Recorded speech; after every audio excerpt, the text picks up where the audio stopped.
The horror genre in general is incredibly fascinating to me. Horror in the video game space, though, seems to be incredibly tumultuous. To say that the genre was super saturated would be putting it lightly. There's a fair few number of bad horror games out there, and even if they're not bad, there's so many mediocre asset flip horror games that would probably range in the hundreds of thousands at this point. But every once in a blue moon, we get something to come out of this genre that's really, really special. Voices of the Void is a free game on itch.io. Spearheaded by Eternity Dev, otherwise known as mr.dr.nose, I see this game as sort of the pinnacle of slow burn horror. In other words, my favorite kind of horror. Before we actually get started about talking about why this game is cool, I need to just mention something real fast. This is going to be one of those games where the more you see it, the more you spoil yourself of it. Every little mechanic or event or surprise that comes up through the game, those things are going to be kind of the intrigue that you get from even playing it. And not experiencing themselves firsthand is going to be sort of a detriment to your enjoyment of the game. But even with that being said, I know that my job here right now in this video is to sell you the idea of playing this game. So while there's not going to be too many deliberate spoilers, I do have to show some of the horror stuff and some of the cool stuff. Some of these things are so hard to find that you wouldn't find them by yourself anyway, so hopefully it works out. But with all that out of the way, let's go ahead and jump right into why I think the horror is so effective in this game. So, what do I even mean by calling this game slow burn horror? It's my belief that a horror game's efficacy can be helped by the game not deliberately scaring you. It's the time in between, or the moments of levity where the game isn't throwing something horrifying in your face. A more traditional horror game might have this being some sort of like walking simulator segment or something. Or maybe an exposition dump.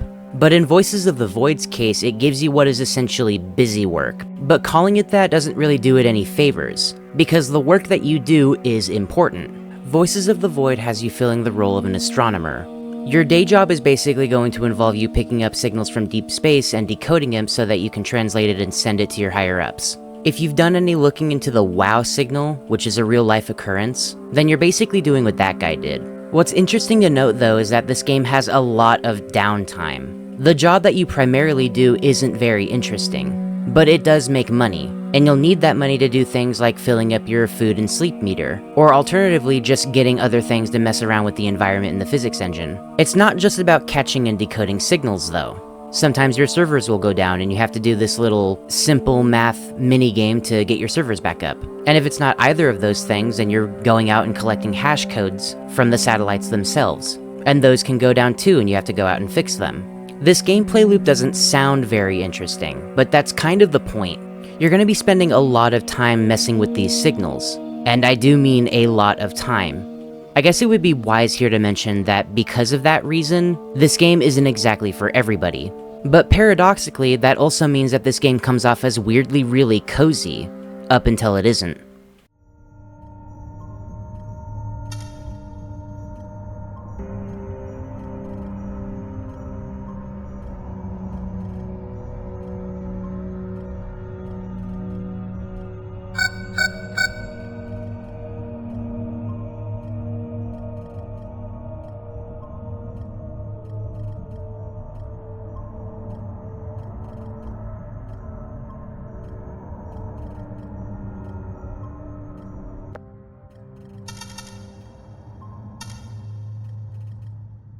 It's the sense of security being ripped away from you that makes the horror so engaging.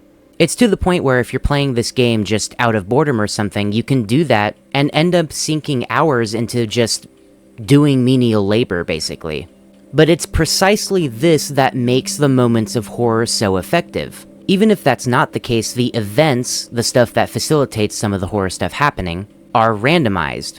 Not all of them. In fact, if you're the type that looks for trouble, you can go out and find stuff that will mess with you. But eventually, something will be looking for you, and you have no idea what it's going to be until you start seeing the signs. This is a really interesting thing simply because it has to do with a replayability angle, which is normally such a sore spot for horror games. Fear of the unknown is incredibly impactful. But in the case of a horror game, when you know what's actually scaring you, it becomes far less effective. So in this way, not knowing what it is at first means that even for just a little bit, it's going to be effective, it's going to impact you. And like I said before, if you're the kind of person that wants to go out and find something, you have incentive to. Not just because it's scary, but odds are you might come across something that actually benefits you. Doing your menial little job isn't the only way to make money, for example. Sometimes you can find an item worth selling, or you can run around and get collectibles. Very occasionally, you might find a key that goes to some sort of larger puzzle piece, or some sort of cryptic instruction that you don't really know what to do with yet. And the game is just littered with stuff to find. Now, whether or not you know where to look, or how to interface with any of the puzzles or anything, that's a different story. But part of this game is sort of the discovery aspect. There's a genuine sense of intrigue here, and whenever you fully figure something out, you can take that into a new playthrough and it'll benefit you. Did you know you can set up a Bitcoin miner in this game? I sure didn't. But why would that not make sense? Some sort of tycoon game mechanic in a game where you're doing a lot of waiting. That makes sense, and if you can get it set up, it's a huge boost to your money. But it's other things too. You can use that money to sort of mess around, or otherwise customize your base however which way you can. But oftentimes you'll come across tools in the shop that you need. Tools that will especially help if you're going out and looking for secrets. And in a similar vein, there is a crafting system in the game. But it's not like it's advertised anywhere. Actually, you can technically not even interface with the crafting system if you don't want to. And instead, it's sort of treated as another avenue to explore. This game isn't a survival game, it's just a game that has a crafting system in it. One that you can only really interface with, technically mid-game-ish if you wanted to give a game length to it. That is to say that you even knew you could craft in the first place. The game's just weird, it's weird, and there's secrets everywhere, and there's mystery and intrigue, and it's just all so cool.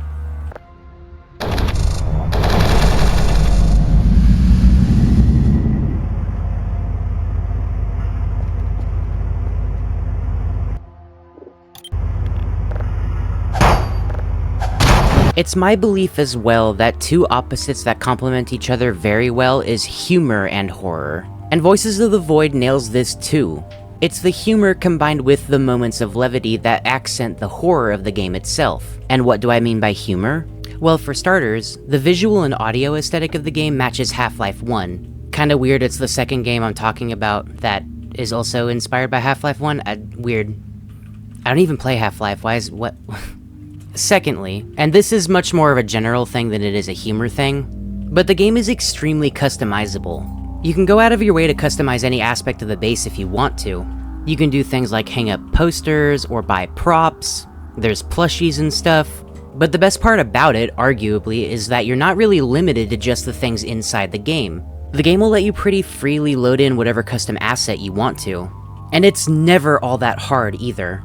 Like honestly, if you can devote like 10 minutes to figuring out how it all works, then you're able to take the customization in your base that much further and make the space really yours. And that includes really stupid memes.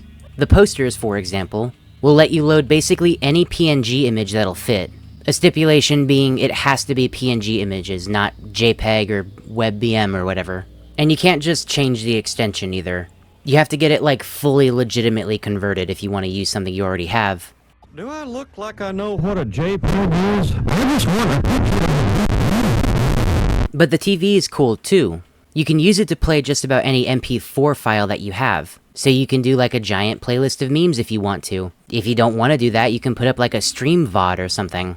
And if you want your own custom 3D models, then you can get the 3D printer. The printer is particularly expensive, but it's gigantic and lets you, again, print any model that you want basically. Although that one in specific is really finicky, so, you know, just be patient with that one if you want to try to make something. But it's all of these things. The slow burn horror, the cozy levity, the stupid silly stuff that you can do in the game. All of these things couple together to make a really unique horror experience. And if any of this stuff interested you, the game is free and the link is in the description. I think it's worth your time. And if you got time to kill, then there's definitely worse ways to spend it. Now before we wrap up here, I have two things I want to mention. For one, the game sees pretty frequent updates, which is a good and a bad thing, kinda. With the game seeing frequent updates, that does mean that there's going to be new content coming out pretty regularly. But if the update is big enough, it might mean that your saves will be incompatible with that newest version. It helps then that the game is so replayable. Like I said before, the events are randomized, and some events are rarer than others. So at least on your second or third playthrough, you're bound to see something new immediately. That being said, I do understand that you can get pretty demoralized by having to constantly restart the game. That does suck, and there's not really a workaround. The second thing I want to mention is a couple of pro tips when getting into the game. There's a lot of things that Voices of the Void will omit from telling you, and while that is by design, I certainly don't blame you if you want some direction going in. That being said, if you don't want any more of the game spoiled for yourself, then you're free to leave if you want to. Thanks for watching, and I hope you enjoy the game. But for those who want to stick around, let's start with something pretty important to start off with. As with any game with exploration as sort of a focus, it pays to be as thorough and observant as possible. And this is definitely the case in Voices of the Void. As soon as you first start a playthrough, you can jump behind the gatehouse and collect a shovel. Shovels can't be purchased from the shop, so knowing where to find one immediately is pretty nice. Similarly, if you want to have a good answer to your food problem, there's this one specific log that has a bunch of MREs in it, like an army's worth of MREs for a month. Without tinkering with any of the settings in the game, your character will get tired of eating MREs, but this does work for a little while, and if you just want to have them to sell them, then that works too. The camera angle anytime you're sleeping has a little bit of an exploit associated with it. If you position a clock just right, you can have it to where the camera actually looks at the clock. You can use this to get a better idea of how long you want to sleep for. There's a good number of things in and around your base that you can actually clean. Doing so will actually award you some money, and goes that much further with making the space feel like yours. By all technicalities, you can actually customize your ATV by the use of nails. If you want, you can do things like hammer a portable map to the front of it, or have a clock hanging in the back somewhere. And this also applies to storage as well. This is all pretty nice and kind of makes it feel like a miniature base almost. The storage in specific is really convenient just so that you don't have to take multiple trips from one place back to your base. There's a good amount of tools and useful items just laying around in the world already. You don't have to go out and buy them if you know where they're at, or if you're just looking around. If you find unopened cans in crates or other areas, you can't open them without the proper tool. A can opener can be bought from both the shop, or you can just find one in the break room.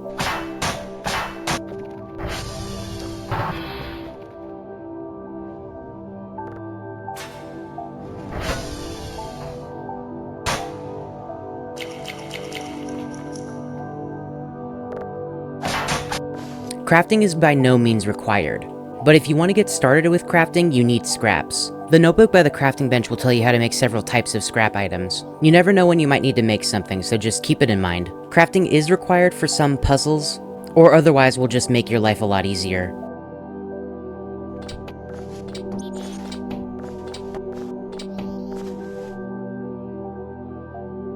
The hook item in the shop is surprisingly robust. You can use it as a grappling hook to get to areas that you would otherwise be unable to reach. And if not that, then you can use it to pick up faraway items, or just move props. And it'll only set you back like 50 points.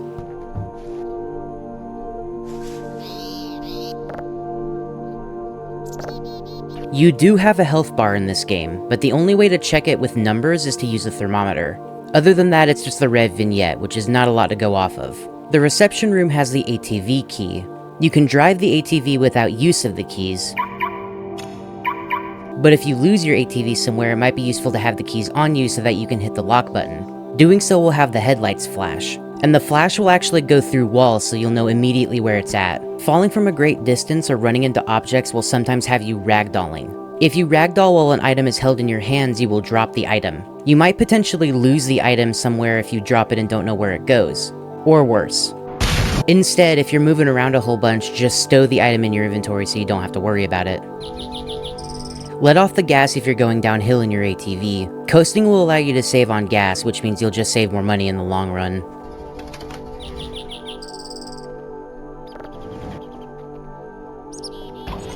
Most doors can be broken by handheld tools, and different tools will do different amounts of damage. Buy a Kerfer pretty much as soon as you have the ability to. They'll keep your signal processing speed up, and they're good company, most of the time. They do cost 500 points, but they're worth the investment. Buy trash bags and orange item boxes from the shop. Doing so will allow you to pick up the trash around your base. You can put them in the boxes to sell the trash and make a good amount of money. Enough to buy a Kerfer, actually. And finally, if you press Alt F, you can focus your flashlight. Good for seeing things far away. And that about covers everything, I think. Like I said, I couldn't show everything because I just don't want to spoil all of the surprises, but the game's got a lot to look forward to. Like I said before, it's not for everybody, but with the game being free, I don't think you can go wrong necessarily. That's gonna be it for me though. If you liked it, then like, comment, and subscribe. And as always, I got a Patreon as well. Hope you enjoyed and thanks for watching. And as always, have a good day everybody.